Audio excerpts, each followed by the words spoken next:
నమస్కారం. నా పేరు శ్రీరామ్ శర్మ. భారత ప్రభుత్వము కొత్తగా రెంట్ అగ్రిమెంట్ రూల్స్ 2025 అని పేరు పెట్టి స్టార్ట్ చేయడం జరిగింది. ఇప్పుడు కొత్తగా రెంటల్ అగ్రిమెంట్ స్టార్ట్ చేసింది.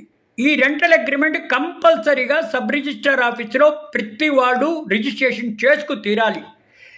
కిరాయిదారు నుంచి ల్యాండ్ లార్డ్ అంటే ఇంటి ఓనరు డిపాజిట్ రెసిడెన్షియల్ అయితే 2 నెలలు అద్దె, కమర్షియల్ అయితే 6 నెలలు అద్దె తీసుకోవాలి అడ్వాన్స్.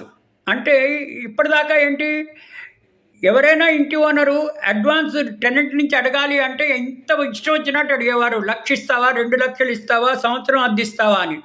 ఇప్పుడు అట్లా కాదు. రెసిడెన్షియల్ అయితే 2 నెలలు అద్దె ఇవ్వాలి, అదే కమర్షియల్ అయితే 6 నెలలు అద్దె ఇవ్వాలి. టెనెంట్ని ఎప్పుడు పడితే అప్పుడు, ఎలా పడితే అలా ఇంట్లో నుంచి బయటకు పంపించేయడానికి వీల్లేదు. ల్యాండ్ లార్డ్ ఇష్టం వచ్చినట్టుగా నువ్వు వచ్చే వారం లేకపోతే వచ్చే నెల ఖాళీ చేసేయాలి అని అనడానికి వీల్లేదు. కంపల్సరీగా రెంటల్ అగ్రిమెంటు రైటింగ్లో ఉండాలి. ఈ రైటింగ్లో ఉండే రెంటల్ అగ్రిమెంట్ రిజిస్ట్రేషన్ చేసుకోవాలి సబ్ రిజిస్ట్రార్ ఆఫీస్లో. అన్ని అగ్రిమెంట్లు రైటింగ్లోనే ఉండి తీరాలి. రైటింగ్లో లేకుండా ఉండడానికి వీల్లేదు.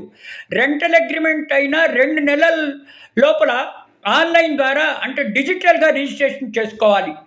మీరు సబ్ రిజిస్ట్రార్ ఆఫీస్లో వెళ్ళకపోయినా కూడా డిజిటల్గా ఆన్లైన్లో రిజిస్ట్రేషన్ చేసుకుని తీరాలి. ఈ రిజిస్ట్రేషను ఆన్లైన్ ద్వారా అంటే డిజిటల్గా రిజిస్ట్రేషన్ అవుతుంది. అగ్రిమెంట్ రిజిస్ట్రేషన్ చేయకపోతే పెనాల్టీ 5,000 రూపాయలు కట్టాల్సి ఉంటుంది.